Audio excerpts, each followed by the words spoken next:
আর করব না শুদ্ধ ভাই, ভুল হয়ে গেছে আমার, এবারের মতো মাফ করে দেন, জীবনেও আর অবাধ্য হব না আপনার। উক্ত কথাটি বলতে বলতে প্রাণ পড়ে ছুটছে শীতল। তার পেছন পেছন চালা কাঠে হাতে তেড়ে আসছে শুদ্ধ। ঘামে ভিজে আছে পরনের টি শার্ট, মুখভঙ্গি অত্যন্ত গুরুগম্ভীর, দৃঢ় কপাল ও ঘাড় বেয়ে ঝরে যাচ্ছে চিকন সরু ঘাম। এই মুহূর্তে রাগের দিক শূন্য সে, যে চেপেছে শীতলকে উচিত শিক্ষা দেওয়ার। সে ঢাকা থেকে বাড়ি এসেছে আজ প্রায় 3 দিন হলো। 3 দিনে সে খেয়াল করেছে শীতল কিছু একটা লুকাচ্ছে। কি লুকাচ্ছে সেটা গতকাল রাতে ধরেও ফেলেছে। সেই সঙ্গে নজরে পড়েছে শীতলের পদে পদে অরুণচণ্ডী ভাব, সব কিছুতে গা ছাড়া মনোভাব ও লাগাম ছাড়া কথাবার্তা। আর এগুলো সে মোটেও পছন্দ করে না, তাই বরদাস্ত করার প্রশ্নই আসে না। কারণ এই 3টে বৈশিষ্ট্য বকে যাওয়ার প্রধান কারণ। আর তার মতে কারো ভুল শুধরে দেওয়ার পরেও যদি সে বারবার একই ভুল করে, তার পানিশমেন্ট আপনা আপনি ফরজ হয়ে যায়। শীতলেরও তাই হয়েছে। সময় এসেছে শক্ত হাতে তার লাগাম টেনে ধরার। এজন্য সেও আর দেরি করল না। সঠিক মানুষকে সঠিক পন্থায় সঠিক পানিশমেন্ট বুঝিয়ে দিতে চালাকাঠ হাতে সামনে এগিয়ে গেল। কিছুক্ষণ আগের ঘটনা। তখন সকাল 6:30। ঘুম থেকে উঠে পরিপাটি হয়ে বাগানে এসেছে শীতল। পরনে গোলাপি রঙা নতুন 3 পিস, লম্বা কালো চুলগুলো সযত্নে বেনুনি করে সামনে এনে রাখা। মনটা বেশ ফুরফুরে, ঠোঁটে মিষ্টি হাসি, স্নিগ্ধ মুখখানায় অপার মায়া, ডাগর ডাগর নেত্র জোড়ায় আনন্দের রেশ। এত খুশির কারণ নেই, তবুও সে খুশি। কারণ গোমরামুখী থাকতে ভালো লাগে না তার। 2 দিনের ছোট এই দিনে 1.5 দিনে যদি মন খারাপ করে থাকে, তাহলে হেসে খেলে জীবন উপভোগ করবে কখন? এটাই তো সময় জীবন উপভোগ করার, মুক্ত পাখির ন্যায় স্বাধীন মনে উড়ে উড়ে ঘুরে ঘুরে বেড়ানোর। মনে মনে একথা ভেবে ঠোঁটে হাসি এঁটে আশেপাশে তাকালো। একটু দূরে দারোয়ান কাকা মেইন গেটের সঙ্গে লাগোয়া ছোট ঘরে নাক ডেকে ঘুমাচ্ছে। দলে দলে পাখিরা নিজস্ব সুরে ডেকে জানিয়ে দিচ্ছে সকালের আগমনী বার্তা। সে কয়েক ধাপ এগিয়ে দৃষ্টি ছিল মেইন গেটের ওপাশে। সামনের রাস্তা দিয়ে 2-1জনকে হাঁটতে দেখা যাচ্ছে। তাদের পাশ কাটিয়ে রিকশা টুংটাং শব্দে আসছে যাচ্ছে নিজস্ব গন্তব্যে। গেটের আশেপাশে কাউকে না দেখে সে দীর্ঘশ্বাস ছাড়ল। কিছুক্ষণ আগে বেলকনিতে দাঁড়িয়ে দেখেছে শুদ্ধ ভাই জগিং করতে বের হয়েছে। যদিও ওনার ফিরতে দেরি হয় প্রায় দিন, তারপরও একটু সতর্ক থাকা ভালো। আর যে কটা দিন থাকবে অবশ্যই চোখ কান খোলা রেখেই চলতে হবে। কারণ এই লোকের শকুনের মতো তীক্ষ্ণ দৃষ্টি, শিয়ালের মতো ধূর্ত বুদ্ধি, সহজে চোখ ফাঁকি দেওয়া যায় না। কিভাবে যেন সব বুঝে যায়।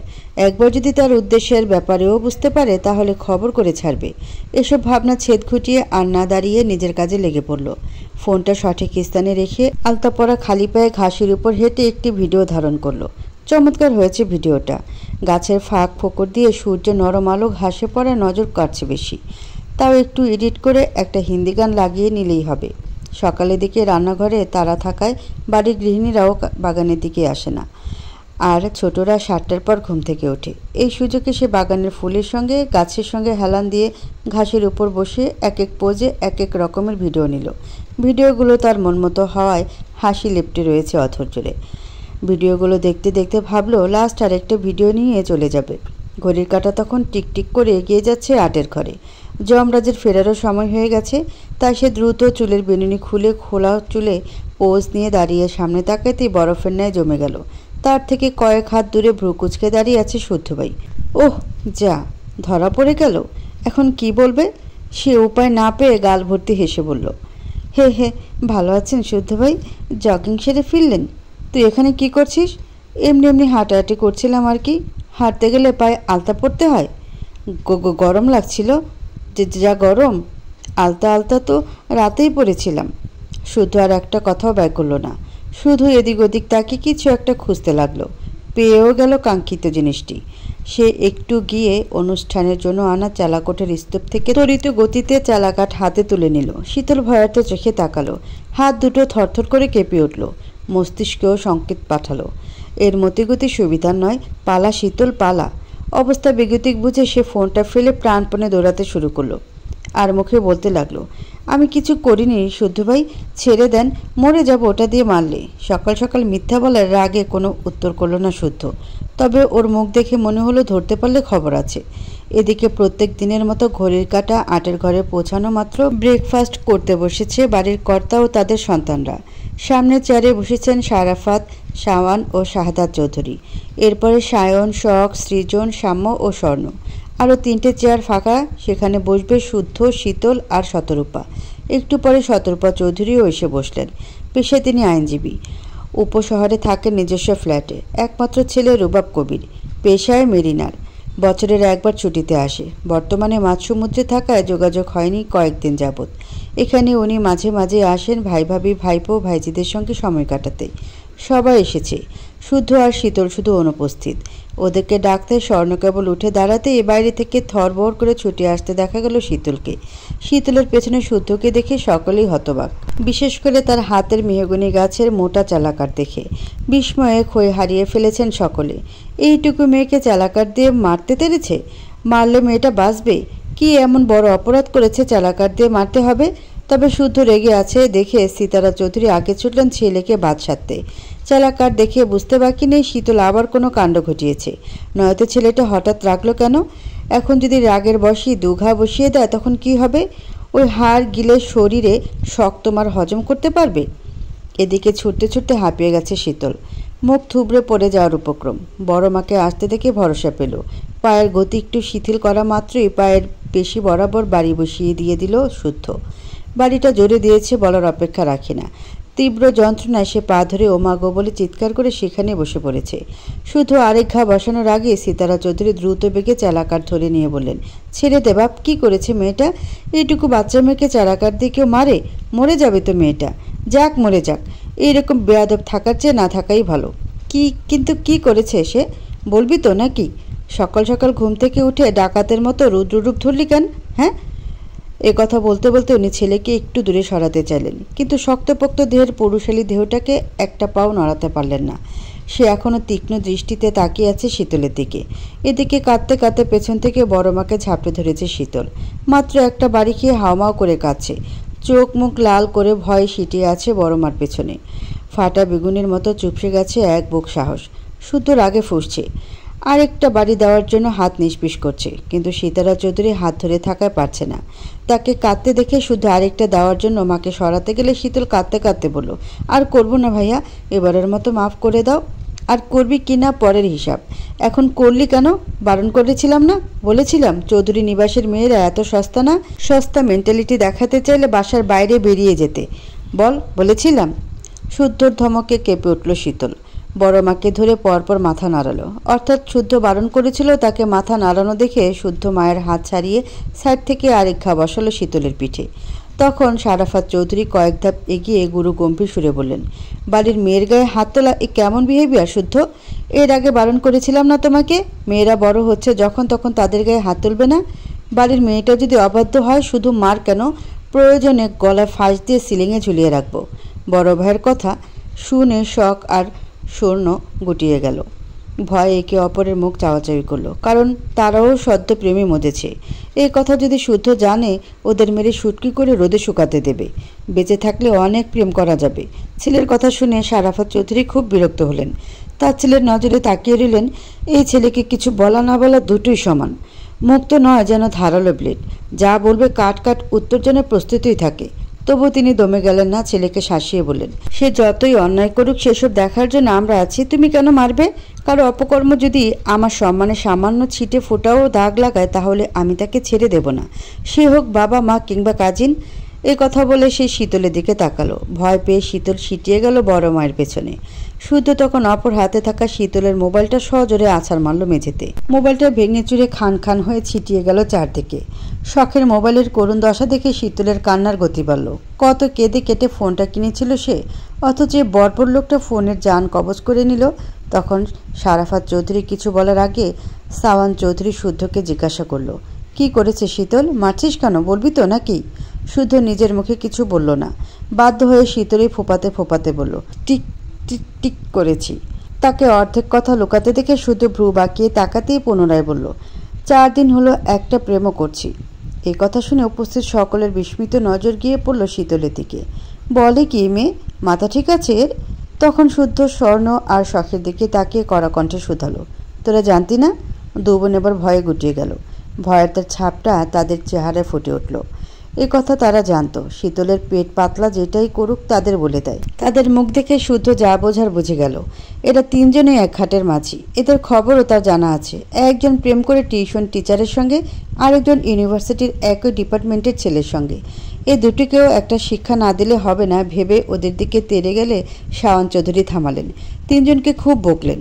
মেজ বাবার বকা শুনে শখ স্বর্ণ শীতল মাথা নিচু করে দাঁড়িয়ে রইল। অতঃপর এদিকের পরিস্থিতি সামলে নাস্তার পর্ব শেষ করে যে যার যার কর্মক্ষেত্রের উদ্দেশ্যে বেরিয়ে পড়লেন। শারাফত ও শাওন চৌধুরী ওনাদের অফিসে চলে গেলেন। ওনারা নিজস্ব আলাদা আলাদা ব্যবসা দেখাশোনা করেন। শাহাদাত চৌধুরী আর্মি অফিসার, কিছুদিনের জন্য ছুটিতে এসেছেন। বর্তমানে আছেন চট্টগ্রামে। শারাফত চৌধুরী বাড়ির বড় কর্তা। ওনার সহধর্মিণী সীতারা চৌধুরী এবং তার 3 সন্তান। সায়ন শুদ্ধ শখ। সায়ন পরিবারের বিরুদ্ধে গিয়ে রাজনীতি বেছে নিয়েছে। বলা যায় বড় মাপের রাজনীতিবিদ সে। শুদ্ধর পড়াশোনা চলমান এবং সে একজন গবেষক। সে ঢাকায় থাকে। সুযোগ বুঝে 2-4 দিনের জন্য বেড়াতে আসে। আর শখ অনার্স শেষ বর্ষের ছাত্রী। সাওয়ান চৌধুরী এবারের মেজকর্তা। তার সহধর্মিণী সিরাত। তাদের যমজ ছেলে সৃজন ও সাম্য। তাদের বয়স 12 বছর। ওদের দুজনের চেহারা একই রকম। চট করে তাকে আলাদা করা মুশকিল। জন্মগতভাবে তাদের দুজনের চোখেই সমস্যা বিধায় চশমা পরতে হয় দুজনকে। রোগ শোকও হয় একসাথে। সকালে একজনের জ্বর এলে 2-1 ঘন্টার মধ্যে আরেকজনের গা গরম হবে, মিস হওয়ার স্কোপ নেই। তাই একজন অসুস্থ হওয়া মাত্র সিরাত মানসিকভাবে প্রস্তুত নেয় আরেকজনের সেবা শুশ্রূষা করার। তবে তারা স্বভাবে হয়েছে উল্টো। একজন উত্তর মেরু তো আরেকজন দক্ষিণ মেরু। শাহাদাত চৌধুরী হচ্ছে এইবারই ছোট কর্তা। ওনার সহধর্মিণী সিমিন। তাদের 2 মেয়ে স্বর্ণ ও শীতল। স্বর্ণ অনার্স 2য় বর্ষের ছাত্রী। শীতল সবে কলেজে পা দিয়েছে। শাহাদাত চৌধুরীর চাকরিস্থল চট্টগ্রাম, সেখানে থাকেন। স্ত্রীসহ মেয়ে দুটোকে সবার সঙ্গে চৌধুরী নিবাসে থাকেন। তারা এই বাড়ি থেকে এক পা নড়তেও ইচ্ছুক নয়। ধরা বাঁধা নিয়মে নাকি খাপ খাওয়ানো তাদের পক্ষে নাকি সম্ভব নয়। এই কথা শুনে উনিও কিছু বলেন না, কারণ ওনার অনুপস্থিতিতে স্বর্ণ বা শীতল কম আদর পায় না। বরং শারাফা সাফান চৌধুরী সহ বাড়ির প্রত্যেকটা সদস্য একটু বেশি ভালোবাসে তাদের। সিতারা, সিরাজ, সিমিন 3 যা যত্ন করে আগলে রাখে পুরো চৌধুরী পরিবারটাকে। সব মানিয়ে নেয় নিজেদের মতো করে। তবে মজার ব্যাপার, এই চৌধুরী নিবাসের প্রতিটা সদস্যের নামে শুরু স অথবা স দিয়ে, যেটা সচরাচর কোথাও শোনা যায় না, দেখাও যায় না। সায়ন রুম থেকে বেরিয়ে সিঁড়ি দিয়ে নামতে নামতে খেয়াল করে শীতল কান ধরে দাঁড়িয়ে আছে। তার শাস্তি এখনো শেষ হয়নি। ড্রয়িং রুমে শুদ্ধ বসে, তাই পালাতেও পারছে না। সে শীতলের দিকে তাকে খ্যাক খ্যাক করে হেসে বলল, আর ছেলে পেলি না? শেষে কিনা ড্যান্ডি খোটের প্রেমে পড়লি? শীতল মুখ তুলে তাকালো। পায়ের ব্যথা জান যা যে অবস্থা। সায়নকে হাসতে দেখে রাগ হলো খুব। কোথা তাকে বাঁচিয়ে বড় ভাইয়ের দায়িত্ব পালন করবে তা না করে দাঁড়িয়ে দাঁত কেলিয়ে হাসছে। মীর জাফরের দল এক একটা। সময় তারও আসবে। শায়নের হাসি সহ্য হলো না, তাই শীতল খ্যাক করে বলল, কে ড্যান্ডিখোর? সে মোটেও ড্যান্ডিখোর না। এ কথা শুনে শায়ন হো হো করে হেসে ফেলল। তখন তাদের কথার মাঝে সিরাত অর্থাৎ শীতলের মেজমা এসে উপস্থিত হলেন। উনি শায়নের উদ্দেশ্যে বলেন, ড্যান্ডি কী রে বাপ? ড্যান্ডি এক ধরনের আঠা। ড্যান্ড্রাইট অ্যাডহেসিভ নামের আঠাকে ছোট করে ড্যান্ডি বলে।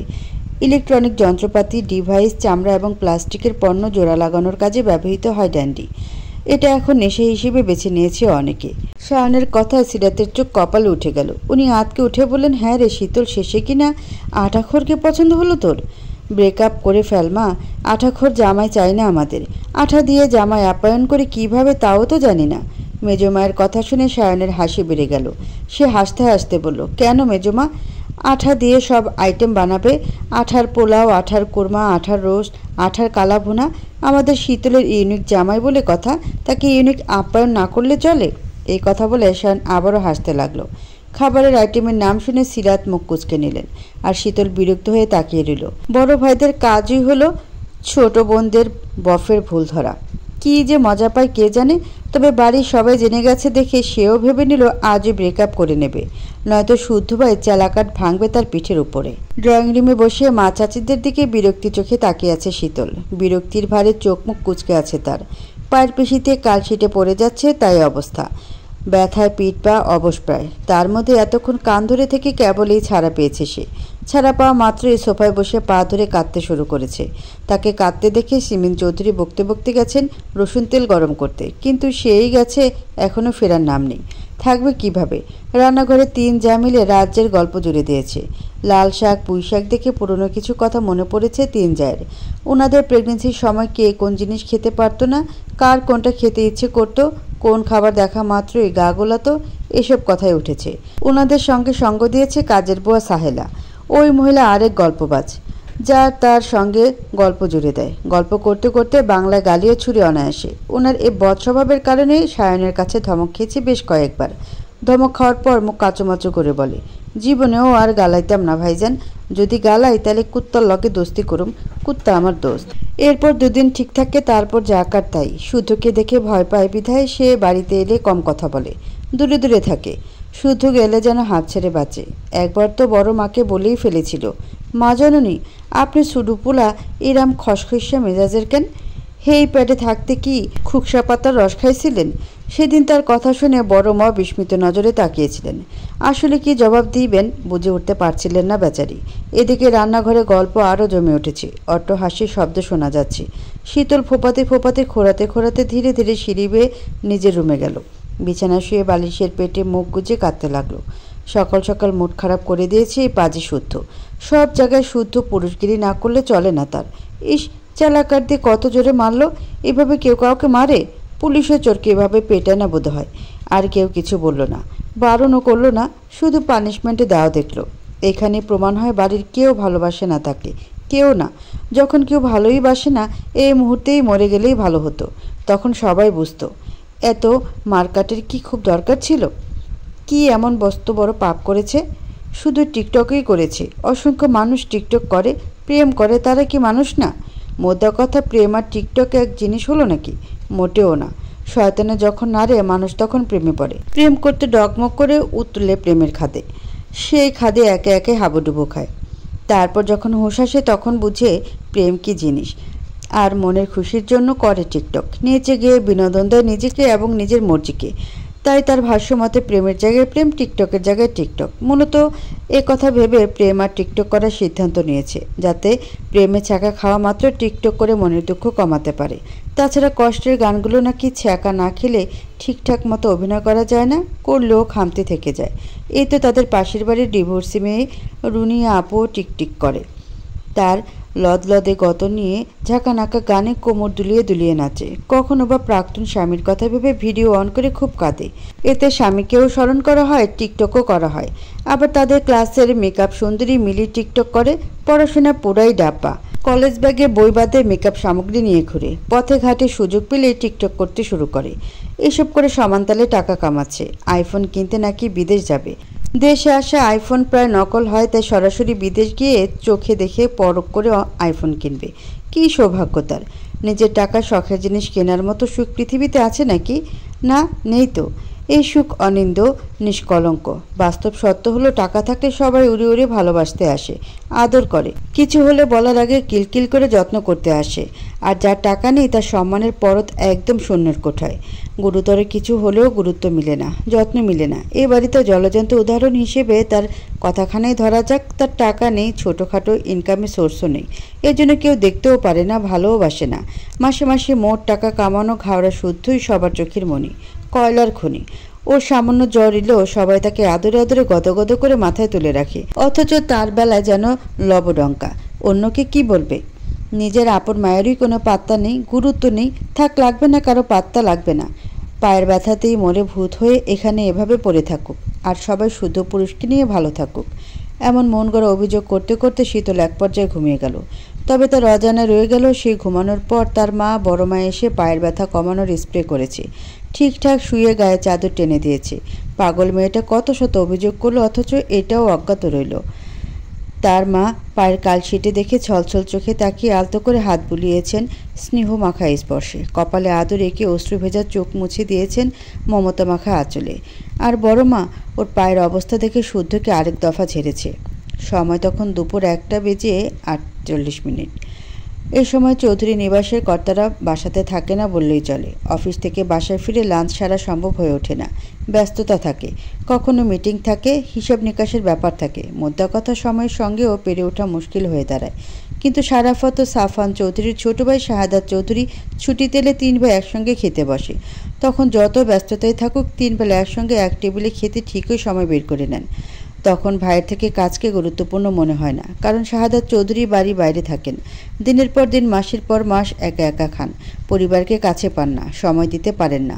ওনার নিশ্চয়ই পরিবারের সবার সঙ্গে সময় কাটাতে খুব ইচ্ছে করে, গল্পের পসরা খুলে খাওয়ার পর্ব সারতে ইচ্ছে করে। তাছাড়া এক টেবিলে খেতে বসলে কত কথা হয়, কত মজা হয়, রাগ, অভিমান, দুষ্টুমি, খুনসুটি সবই হয়।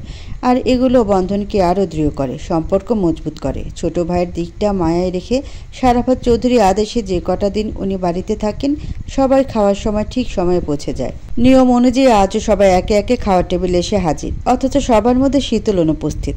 তার কথা জিজ্ঞাসা করা সকলে মুখ চাওয়াচাওয়ি করলো। কেউ জানে না তার কথা। সকালের পর তাকে নিচে দেখা যায়নি, রুম থেকেও বের হয়নি, এমনকি সকালেও খায়নি। এ কথা শুনে শারাফত চৌধুরী নিজেই গেলেন অভিমানী মেয়েটার রাগ ভাঙাতে। উনি না গেলে তাকে কেউ আনতেও পারবে না, এ কথা কারও অজানা নয়। বাবাকে যেতে দেখে শুদ্ধ বিরক্ত হয়ে তাকালো। এত আহ্লাদে আরও ফাজিল হয়েছে সে। শাশুন শাশুনি একটা মেরেছে কিনা তাতে না খেয়ে কেঁদে কেটে রঙের পশটা খুলে বসেছে। বাবা গেল, এরপরও যদি না আসে তাহলে আরেক দফা মার হবে তার। সকালে চালা কাট দিয়ে দিয়েছে, এবার হাতেই যথেষ্ট। থাপ্পড়ে মারির দাঁত যদি না নড়িয়েছে, তার নামও সোয়েব চৌধুরী শুদ্ধ নয়। এদিকে ক্ষুধার চোটে শীতলের সাধের ঘুম ভেঙে গেছে অনেক আগে, কিন্তু মনে জেদ পুষে উঠছে না, খেতেও যাচ্ছে না, খালি এপাশ ওপাশ করে সময় কাটাচ্ছে। ফোনটাও তো নেই যে স্বর্ণ আপুকে ফোন করে বলবে চুপি চুপি কোনো খাবার দিয়ে যেতে। তার রাগের আবার আরেক জ্বালা, মানুষের রাগ উঠলে নাকি ক্ষুধামন্দা হারিয়ে যায়, আর তার পেটে রাক্ষসে ক্ষুধা এসে হাজির হয়, ইচ্ছে করে দুনিয়া শুদ্ধ খেয়ে ফেলবে। এ কথা কোনো কথা? এমন হলে রাগ দেখাবে কি করে? আর রাগ না দেখালেই বোঝাবে কিভাবে সেও বড় হয়েছে? তাকে যখন তখন মারা যাবে না, বকাও যাবে না, কিন্তু কেউ খেতে ডাকছে না কেন? কিছুক্ষণ আগে বাবা, মেজো চাচু, বড় মা, শকাপু ডেকেছিল, সে রাগ করে যায়নি। অভিমানের পারদ আকাশচুম্বী কি না, যাবেও না, খাবেও না ভেবে দরজা আটকে ঘাপটি মেরে বসেছিল। ঘুম ভাঙার পর তার রাগ পড়ে গিয়েছিল কিছুটা, কিন্তু তাদের ডাকাডাকি শুনে শুদ্ধ রুম থেকে বেরিয়ে খ্যাক খ্যাক করে বলেছে, এত ডাকাডাকির কি আছে? খাবে না, ভালো কথা, একবেলা না খেলে কেউ মরে না। ওই লাউয়ের বাচ্চা কদু এ কথা বলে তার রাগটাকে বাড়িয়ে দিয়েছে। সে পারতো না নিজে এসে সুন্দর করে ডাকতে? একবার বললে কী বা হতো, সরি আর মারবো না, খেতে আয়। কিন্তু সে উল্টো তেরা কথা বলে রাগ চড়িয়ে দিয়েছে, মেজাজের উপর কেরোসিন ঢেলে আগুন জ্বালিয়ে দিয়েছে। তখন থেকে তার মেজাজও চাঙ্গে উঠে গিয়েছে। আপাতত বৃষ্টির মেজাজ ঠান্ডা করে শাওয়ার নিয়ে এলো সে। শুদ্ধকে বকা চলমান রেখে ভেজা চুল মুছতে মুছতে কে যেন নক করলো রুমের দরজায়। খ্যাক করে উত্তর দেওয়ার আগে ভেসে এলো বড় বাবার গলা। সে জলদি দরজা খুলে দেওয়া মাত্রই শারাফত চৌধুরী স্নেহমাখা হাসি উপহার দিলেন। শীতল সব রাগ ভুলে গেল। অভিমানের পারদ গলেও চুরচুর। এই মানুষটার প্রতি একটু বেশি দুর্বল সে। ওনার কোনো কথা ফেলতে পারে না, কারণ বাবাকে সে কতদিন কাছে পায়, পায় না বললেই চলে। যখন বাবাকে প্রয়োজন হয়, এই মানুষটাই তাকে আগলে রাখে, ভরসা দেয়, সাহস যোগায়। এমনকি পৃথিবীতে আসার পরপর সে সবার প্রথমে কোলে চড়েছে এই মানুষটারই। ওর বাবা তখন কোনো একটা মিশনে গিয়েছিল। এমনিতেও সে জানে উনি সবার থেকে তাকে একটু বেশি ভালোবাসেন, কারণ শীতল নাকি মায়ের পেট থেকে আদমরা হয়েছিল, অনেক দিন হসপিটালে থেকে সুস্থ হয়েছিল। দেখতে এত আদরে হয়েছিল, খুব সহজে তার উপর সবার মায়া পড়ে গিয়েছিল। একটু বড় হয়ে বাবার আঙ্গুল না পেয়ে বড় বাবার আঙ্গুলটাকে আঁকড়ে ধরেছিল সে। বাড়ির অন্যান্য ছেলেমেয়েরা ওনার রাগে রাগে মুখ দেখে ভয় পেত, খুব একটা কাছে ঘেঁষত না। এখনও তাই, অথচ সব কিছুতে শীতলের ওনাকেই চাই, এখনও চাই। রুমের দরজায় বড় বাবাকে দেখে কিছু বলতে হলো না, সে বিনা বাক্যে নিচে নেমে এলো, চেয়ার টেনে খেতে বসলো। আজ দুপুর স্পেশাল আইটেম সর্ষে ইলিশ, অন্যান্য পদও আছে। অ্যালার্জিজনিত সমস্যার কারণে শুধু ইলিশ খায় না, তাই শুধু তার জন্য সিতারার হাতের স্পেশাল ডিম ভুনা। শীতলও জানে ডিম ভুনা শুদ্ধের পছন্দ, তবুও সে ভাত নিয়ে ডিমটাই পাতে তুলে নিল। কেউ যেন ফেরত দেওয়ার কথা বলতে না পারে, তাই ডিমটাই আগে মুখে পুরে দিল। বলা বাহুল্য, সে এভাবে মনের রাগ মেটালো। মেয়ের ছেলে মানুষই দেখে সিমিন তাতে দাঁত চেপে বলল, এ কি, তুই শুদ্ধ ডিম খেয়ে নিলি কেন? ডিমের গায়ে কারো নামধাম লেখা দেখলাম না তো। আমি কি জানবো এটা কার ডিম? মুরগির ভেবেই তো খেলাম। এই কথা বলে সে সরাসরি শুদ্ধর দিকে তাকালো, তারপর জিজ্ঞেস করলো, শুদ্ধ ভাই, এটা আপনার ডিম? শুদ্ধ একেবারে নিশ্চুপ। বড়রা শুনেও না শোনার ভান করে খেতে ব্যস্ত। তবে স্বর্ণ আর শখ একে অপরের মুখ চাওয়াচাওয়ি করলো। মার খেয়েও দুষ্টামি কমে নেই পাজিমের। এখন যদি শুদ্ধ ভাই উঠে চটাস করে থাপ্পড় দেয় তখন কি হবে? দুটো মার খেয়ে তো সকাল থেকে বিছানাগত হয়ে পড়েছিল, আর এক চোট খেলে দুই চোখে সর্ষে ফুল দেখবে। তাছাড়া কেউ যদি বারবার যেচে নিজের পায়ে কোড়াল মারতে চায় তাহলে কী বা করার? অথচ শীতলের কথা শুনে শারাফত চৌধুরী মুখ টিপে হাসলেন, তবে সে হাসিটা ঠোঁটে কোণে অদৃশ্য রয়ে গেল। কথায় বলে হাতির গায়ে শক্তি বেশি হলেও পিঁপড়েও কম যায় না। সেও মরার আগ পর্যন্ত দাঁত বসিয়ে কামড়ে ধরে থাকে। বিপক্ষ দলকে বোঝায় হেরে যাওয়ার পাত্র সে নয়। সহজে হার মানে ভিতুরা।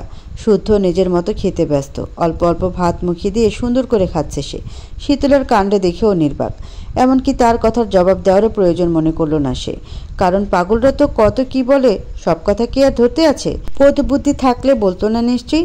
অথচ শীতল মনের সুখে ডিমটা খেয়ে সর্ষে ইলিশ দিয়ে তৃপ্তি সহকারে খাচ্ছে। মাঝে মাঝে আরও চোখের শুদ্ধর দিকে তাকিয়ে মিটিমিটি হাসছে।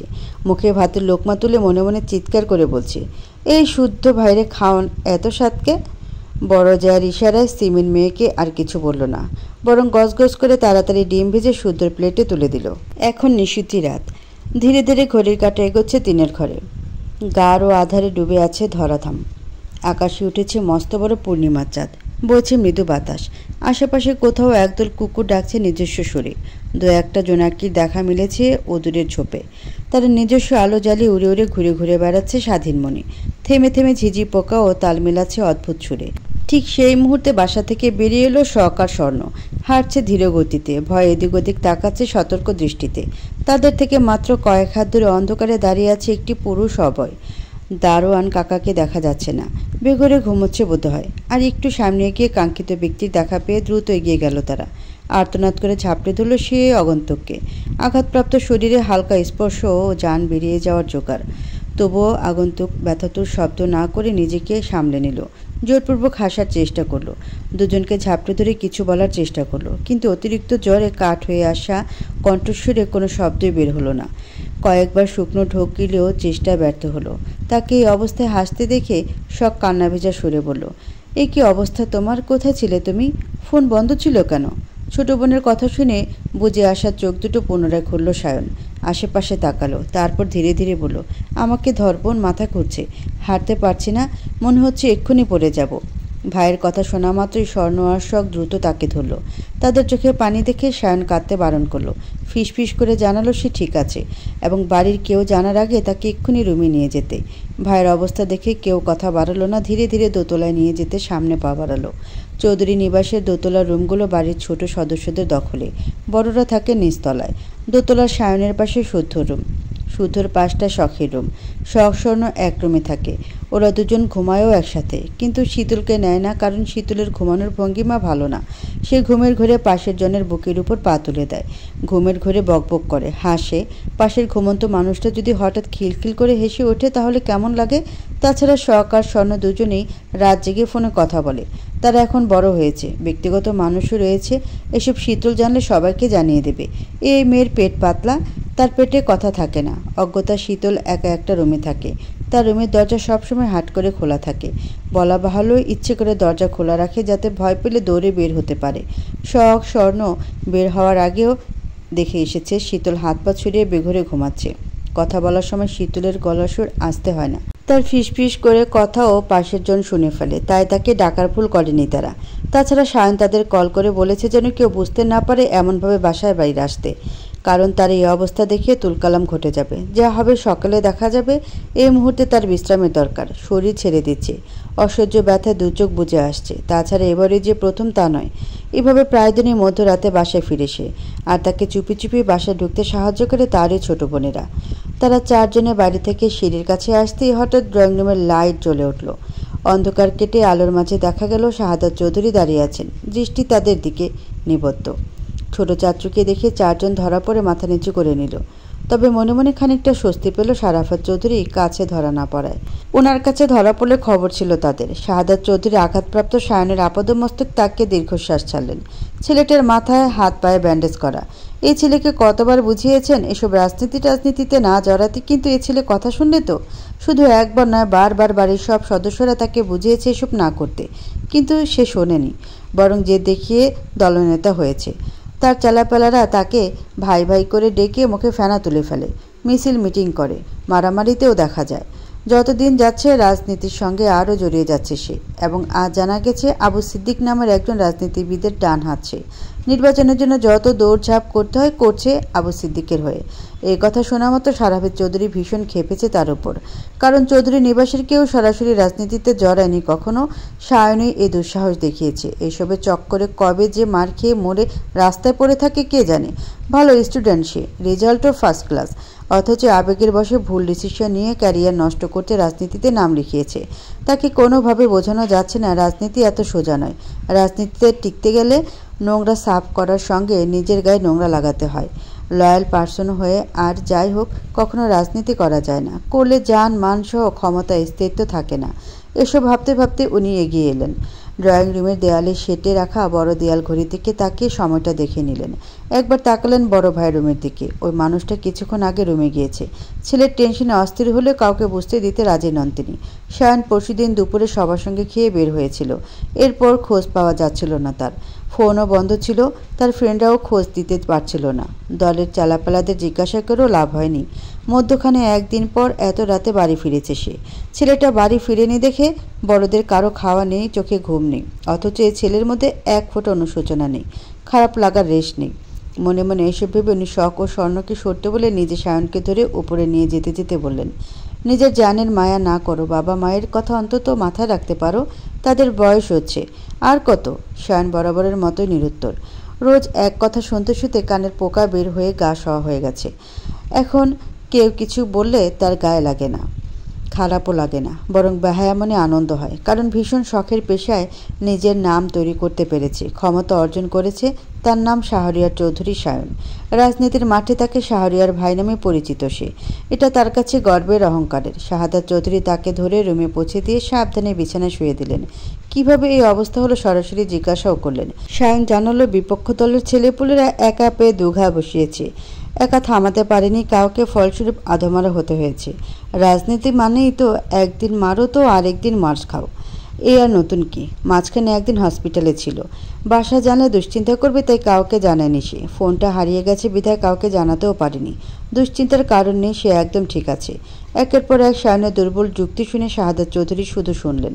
তারপর কিছু লাগবে কিনা জানতে চাইলেন। সায়ন বালিশে মাথা রেখে নাবোধক মাথা নাড়লেও মনে মনে ঠিকই বলল, ছোটবেলার মতো প্যান্ট খুলে আমাকে হিসু করিয়ে আনো চাচ্চু, বড্ড চাপে আছি। এখন বড় হয়েছে, একথা কি আর মুখে বলা যায়? তবুও দু হাত ব্যান্ডেজ দেখে শাহাদাত চৌধুরী নিজে থেকেই জানতে চাইলেন ওয়াশরুমে যাবে কিনা। মনের কথা বুঝে ফেলায় সায়ন একটু লজ্জাও পেল, তবে মুখে বলল যাবে না। এই কথা শুনে উনি চলে গেলেন। উনি যাওয়ার পরপর শখ আর স্বর্ণ খাবার হাতে রুমে ঢুকলো। শখ নিজে হাতে বড় ভাইকে খাইয়ে মেডিসিন খাইয়ে দিল। এদিকে খাওয়ার পরপর পেশাবের চাপ আরও বেড়েছে। ছোট বোনদেরও বলতে পারছে না ওয়াশরুমে নিয়ে যাওয়ার কথা। যতই হোক বোন তো। এদিকে ঘড়িতে কাঁটা এসেছে 3-এর ঘরে। সময় কাটছে যেন বাতাসের গতিতে। অনেক রাত হয়েছে দেখে বোনদের ঘুমাতে যেতে বলে কাঠ হয়ে শুয়ে পড়ল সে। শখ ভাইয়ের গায়ে চাদর টেনে পা বাড়াতেই সায়ন চোখ বন্ধ করা অবস্থায় বলল, শুদ্ধ কি বাসায় আছে নাকি চলে গেছে? ছোট ভাইয়া বাসাতেই আছে, ওকে ডেকে দিয়ে যা। আস্তে ডাকিস, কেউ যেন না শোনে। আচ্ছা ভাইয়া। এই কথা বলে শখ আসন্ন শুদ্ধ রুমের দরজা নক করলো। দুবার নক করতে শুদ্ধ বেরিয়ে এলো। সম্ভবত পড়ছিল। এত রাতে দুজনকে দেখে কিছু বলার আগে স্বর্ণ জানালো সায়ন ডাকছে। এত রাতে সায়নের ডাকা মানে আহত হয়ে বাড়ি ফিরেছে। সে কথা না বাড়িয়ে তাদের যেতে বলে নিজেও পা বাড়ালো বড় ভাইয়ের রুমে। শুদ্ধ সায়নের রুমে গিয়ে কেবল দাঁড়াতেই সায়ন তীক্ষ্ণ দৃষ্টিতে ছোট ভাইয়ের দিকে তাকালো। রাগে মুখ থমথম করছে তার। এতক্ষণ নিজেকে সামলালেও শুদ্ধকে দেখা মাত্রই চরচর করে রাগ বাড়ছে। ইচ্ছে করছে নাক বরাবর ঘুষি বসিয়ে দিতে। শুদ্ধ বড় ভাইয়ের দৃষ্টির মানে বুঝেও নির্বাক। সে জানে তাকে ডাকার মূল কারণ। সে নিজেও ভাইয়ের দিক থেকে দৃষ্টি সরালো না, বরং চোখে চোখ রেখে সামনের সোফা রাজকীয় ভঙ্গিমায় বসলো। তাকে এইভাবে বসতে দেখে সায়নের মেজাজ আরও বিগড়ে গেল। সে ব্যথা শরীরে চট করে উঠে বসলো। তারপর রাগে ফুঁসতে ফুঁসতে বলল, যেটা করছিস ভালো হচ্ছে না, সেখানেই থেমে যা। কোনটা ভালো হচ্ছে না? কিসের কথা বলছি ভালো করেই জানিস। মিষ্টি কথার বাওয়াল বাদ দিয়ে ঝেড়ে কাশ। তুমি কি আমার গফ যে মিষ্টি বাওয়াল ঝাড়ব? কেন ডেকেছো বলো? তুই আমার পিছু পিছু কৃষ্ণনগর কেন গিয়েছিলি? শুদ্ধ সঠিক জবাবের ধারের কাছেও গেল না, বরং তারা কণ্ঠে তাচ্ছিল্য করে বলল, ভুল পথ ছেড়ে সঠিক পথে এসো। এতে তুমি আমি দুজনেই ভালো থাকবো। আমি সঠিক পথেই আছি, না নেই। তুমি ভুল মানুষের সঙ্গ পেয়ে ভুলকে সঠিক বলে চালিয়ে দিলে হবে না। তোমাকে আগেও বলেছি চোখ কান খোলা রেখে আগে মানুষ চিনে পা বাড়াও। এখন তোর থেকে আমাকে মানুষ চেনা শিখতে হবে। আমি বোকা, তুই চালাক, এটাই বোঝাতে চাচ্ছিস? বোঝাতে চাচ্ছি না, সরাসরি বলছি তুমি বোকা। বোকা বলে যে কেউ সহজে তোমার ব্রেন ওয়াশ করতে পারে। তুমি না ভেবে ভুল মানুষকে বাঁচাতে বুলেটের সামনে বুকে পেতে দাঁড়িয়ে আছো। সে মানীয় ভাই। শুদ্ধ। ভাইয়ের ধমক শুনেও দমল না শুদ্ধ, বরং সে আগের তুলনায় তীক্ষ্ণ সুরে পাল্টা জবাব দিল, চেঁচিয়ে সত্যকে মিথ্যা প্রমাণের বৃথা চেষ্টা করে এনার্জি লস করো না। এখনও সময় আছে, মানুষ চেনা শিখে নাও, নয়তো চরম মূল্য দিতে হবে তোমাকে। আজ তোমার দলের একজনকে মেরেছি, একই কাজ করলে আগামীতে আরও 10 জনকে মারব। একজন রিসার্চার হিসেবে শুধু নাম কামিয়েছি তা কিন্তু নয়, ঘাট তারা হিসেবেও নাম ডাক রয়েছে আমার। আর সেটা তোমার থেকেও কেউ ভালো জানে না নিশ্চয়ই। ঢাকায় ফিরে যা, এসবের মধ্যে নিজেকে জড়াস না। এক কথা বারবার বলতে পারবো না, এর আগে তোর গায়ে হাত তুলিনি আর তুলতেও চাই না। ফিরে যা, নিজের কাজে মন দে। আমার পার্টি অফিসের আশেপাশে তোকে যেন না দেখি। সবার কাছে তুই ভালো ছেলে, তাই হয়েই থাক। বড় ভাই যদি ভুল পথে পা বাড়ায়, তাকে সঠিক পথে আনার দায়িত্বটাও আপনা আপনি ছোট ভাইয়ের ঘাড়ে চলে আসে। আমি সর্বদা আমার দায়িত্ব পালনে অটল থাকি, আছি, তাই থাকবো। আর তোমাকে আগেও বলেছি, সিদ্দিক ভালো মানুষ নয়, তার সঙ্গে কাজ করতে পারবে না তুমি। কেন পারবো না? আমি বারণ করছি তাই? তুই বারণ করার কে? আমি কে সেটা নিজেই নিজেকে প্রশ্ন করো, উত্তর পেয়ে যাবে। তবে আমি যখন বলেছি তুমি সিদ্দিকের হয়ে কাজ করতে পারবে না, মানে পারবে না। আমি তোমাকে করতে দেব না। এবার বাড়াবাড়ি করছিস তুই হয়তো, তবে আমি ততক্ষণ ভালো যতক্ষণ আমার আপনজন নিরাপদ থাকে। তোমার ছেলেদের মানা করো চৌধুরী নিবাসের দিকে ভুলেও যেন চোখ তুলে না তাকায়, নয়তো রিসার্চের কাজে ব্যবহার করা ইঁদুরের পরিবর্তে তাদের জলজন্ত শরীর ব্যবহার করব। এতে একটুও খারাপ লাগবে না আমার, বরং কয়েকটা নিরীহ ইঁদুর বেঁচে যাবে বলে ভালোই লাগবে।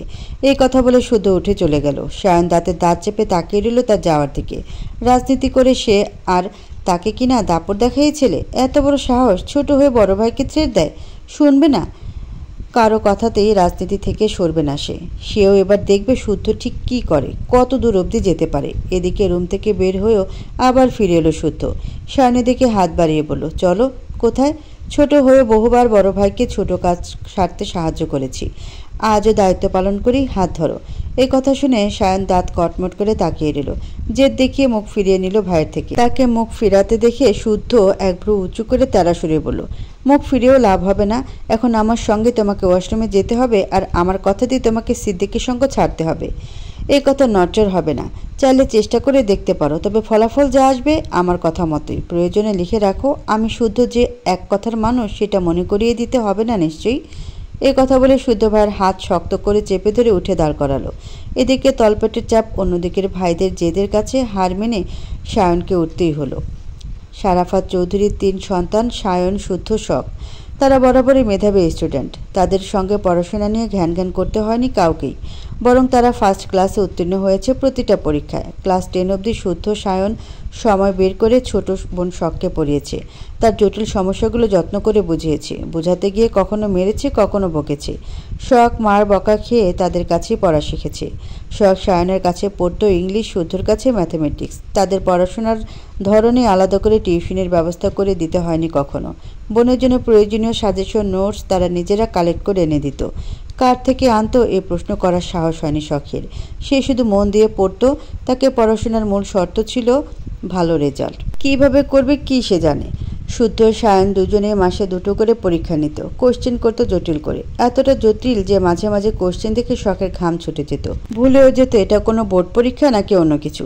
তবে পরীক্ষায় ভালো করলে যখন 2 ভাই তার আবদার পূরণ করতো, খুব খুশি হতো। মনে হতো কষ্ট সার্থক। এমন কষ্ট করতে ইচ্ছুক সে। পরীক্ষায় ভালো ফল করে সায়নের কাছে তার প্রথম আবদার ছিল, ভাইয়া আমি ফানুস উড়াতে চাই।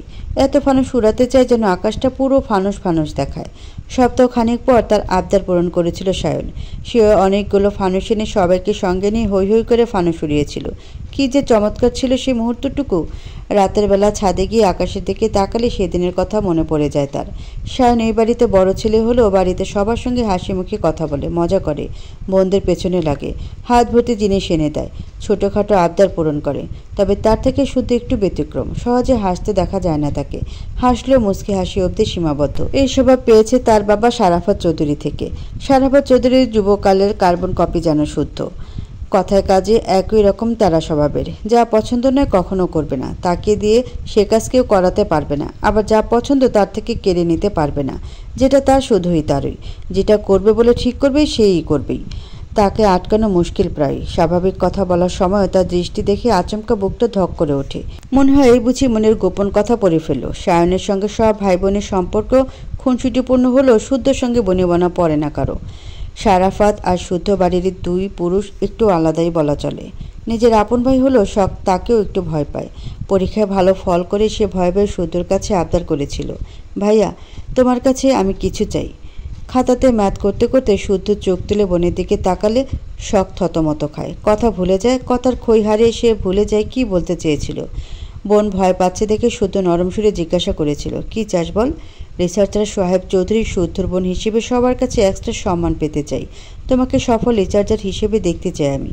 এ কথা শুনে শুদ্ধ জবাব দেয়নি, হাসিও নি। শুধু বোনের দিকে তাকে মাথা নেড়ে সম্মতি জানিয়েছিল। রিসার্চার হওয়ার তারও স্বপ্ন ছিল, কিন্তু সারাফাত চৌধুরী চাইতেন সে মেরিনার হোক, বড় বড় শিপে শিপে ঘুরে বেড়াক দেশ হতে দেশান্ত। যখন বোনকেও সাপোর্ট পেতে দেখলো সেও সিদ্ধান্তে অটল রইল। এরপরে পড়াশোনার তাগিদে চলে গেল ঢাকায়। সায়নের ব্যস্ততা বেড়ে গেল। দুই ভাইয়ের কাউকেই না পেয়ে শখ টিউশন টিচারের ব্যবস্থা করে দেওয়ার জন্য বাবাকে জানালো। সারাফাত চৌধুরী নিজে মেয়ের জন্য হোম টিউটর ঠিক করে দিয়েছিলেন। শখ অনেকদিন ওনার কাছে পড়তো। এরই মধ্যেই আনাগোনা শোনা গেল সায়ন মিছিলে যায়, রাজনীতি করা ছেলেপুলের সঙ্গে ঘুরে, ভার্সিটিতে যার তার সঙ্গে হাতাহাতি করে। এভাবে প্রায় দিনই তার নামে অভিযোগ আসতে লাগলো। সারাফাত চৌধুরী খোঁজ নিয়ে জানলেন সত্যি ছেলে রাজনীতির সঙ্গে জড়িয়ে গেছে। মেরে ধরেও তাকে রাজনীতি ছাড়ানো গেল না, বরং তার মধ্যে অদম্য জেদের সৃষ্টি হলো। ঝুঁকে পড়ল রাজনীতিতে। এভাবে দিন যেতে যেতে ক্ষমতার জোরে পেয়েছে দলনেতার পদ। কিন্তু তার হঠাৎই পাওয়া ক্ষমতার ব্যাপারে একটা ঘাপলা রয়েছে, আর এই ঘাপলাটা ঠিক সর্ষের মধ্যে ভূত থাকার মতো রহস্যময়।